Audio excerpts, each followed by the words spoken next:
You want to make it in life, he said, number one, develop your mind. You don't get in life what you want, you get in life what you are. Number two, develop your communication skills. Once you open your mouth, you tell the world who you are. If you want something, you've got to be relentless. You've got to decide, I deserve this, and I'm going to have it. And you go all out to get it. That drives you. You set some high personal standards for yourself. You're not competing with anybody else. You're just unfolding yourself to be the best person that you could be. That you want to give the best quality service that you can give, because that is a statement about who you are. You don't need an alarm clock to get up in the morning. You have special power. You'll go places and folk will like to be around you. They will know there's something different about you. When you go in, they'll say, hey, that's somebody important. I want to know who you are. I just want to be near you. That energy that you have, that consciousness that you will embody will affect everybody around you. And most people will give up. But you've got to decide that I'm going to be fearless. I refuse to be denied. And I'm going to go all out. I'm going to be relentless. I don't care how many no's I encounter. You build this business through persistence. You got to affirm, I will persist until I succeed. You build it through patience. It takes time and perseverance. It takes courage to come back again and again and again. Because in order to build the business, it's hard work. It's H-A-R-D and H-E-A-R-T.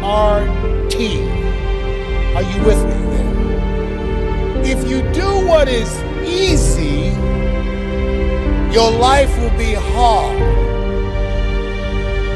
But if you do what is hard, your life will be easy.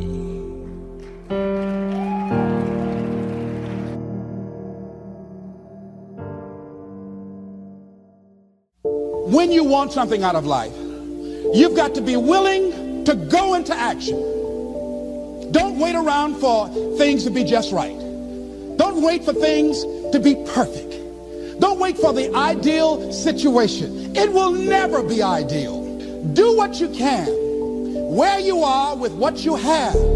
But because you want some different kind of results in your life, you've got to be willing to be unreasonable. If you want unreasonable results in your life, you've got to be willing to be unreasonable. Part of being unreasonable, you don't judge according to appearances. Part of being unreasonable, you can see it because you believe it. You've got to say yes to your life. Yes to my dreams. Yes to me. Yes, I can make it. Yes, I can. Doesn't matter how many failures I've made. Doesn't matter how many mistakes I've endured. Doesn't matter about my defeats. Doesn't matter about what I've done. Yes, yes.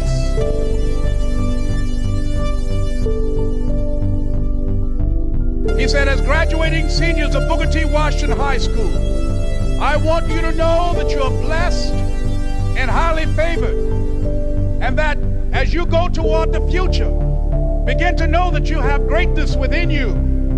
And if just one of you here begin to envision yourselves as being blessed and highly favored to reach your goals, if just one of you capture the essence of what that means, that you have greatness within you and a responsibility to manifest that greatness, that you can make your parents proud, you can make your school proud, you can touch millions of people's lives, and the world will never be the same again because you came this way. And the students gave him a rousing standing ovation. And as he left the auditorium, I ran down the steps and I caught him in the parking lot. I said, Mr. Washington? He said, yes. I said, do you remember me, sir? He said, no. I said, my name is Leslie Brown. My mother, she works in the cafeteria here. I'm one of the twins, Leslie and Wesley.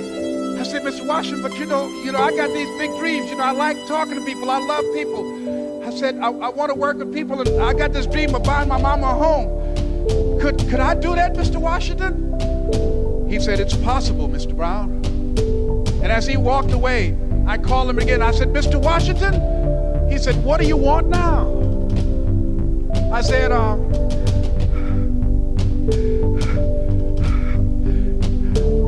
the one, sir. I said, I'm the one. You remember me, sir. I'm Miss Mamie Brown's boy. I'm the one. I'm the one.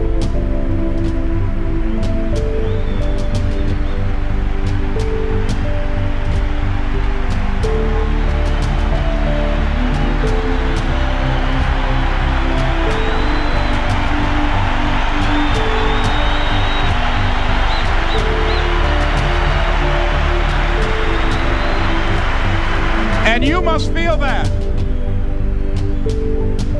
that's why you're here, because you are the one.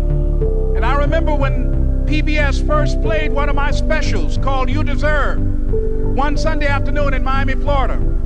I had some friends call him to tell him to tune in. And he watched the program. He called me in Detroit, and I answered the phone. I said, hello. He said, may I speak to Les Brown, please?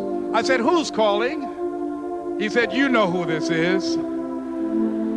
I said, oh, Mr. Washington, it's you. He said, you were the one, weren't you? I said, yes, sir. He said, and you were so crazy. I said, I know, but I'm rich now.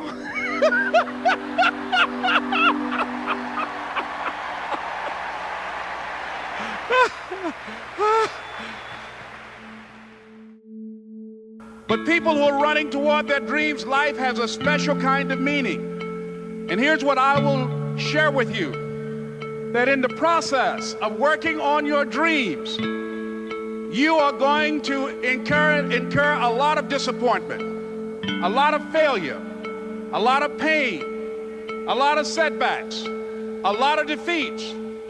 But in the process of doing that, you will discover some things about yourself that you don't know right now.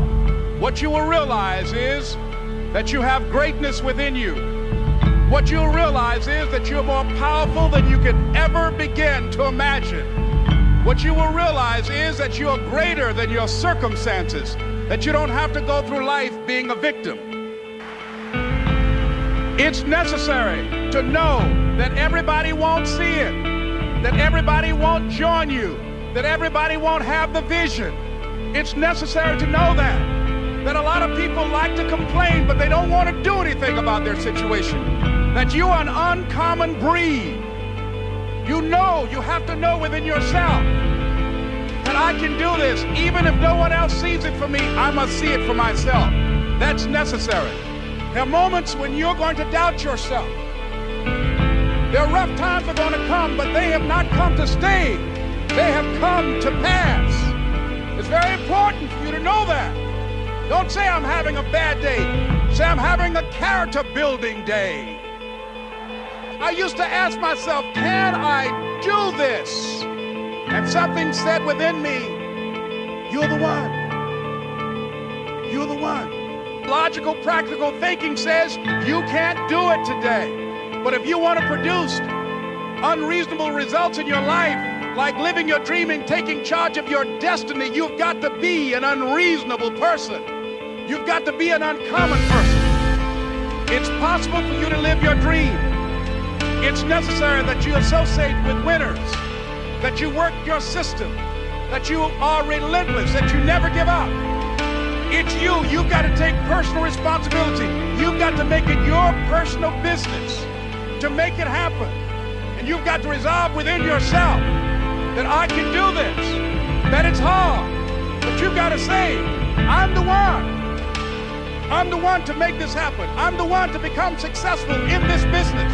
The people that are running after their dream know they're going to have hard times. They keep on running because they're saying within themselves, I'm the one. I'm the one. No matter how bad it is or how bad it gets, I'm going to make it. I got a saying on one of my tapes, if life knocks you down, try and land on your back, because if you can look up, you can get up. Let your reasons get you back up.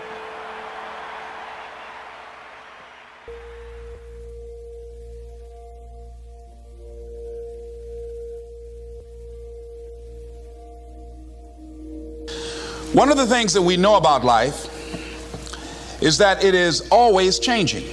Sometimes you're up, sometimes you're down. Sometimes things go real well, and sometimes they don't.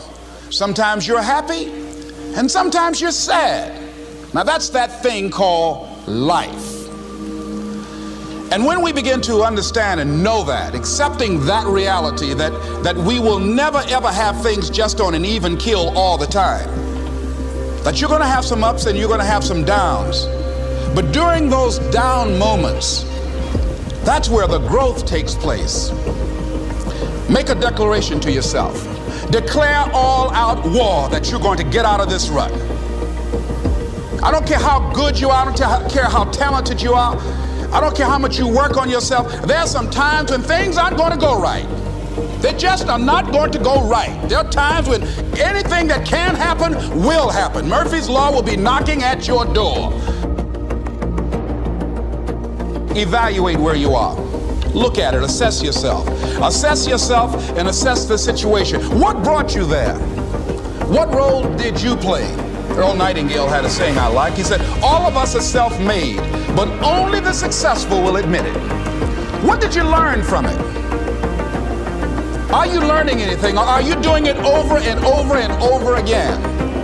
Are you going through it, or are you growing through it? Are you bigger and better because of it?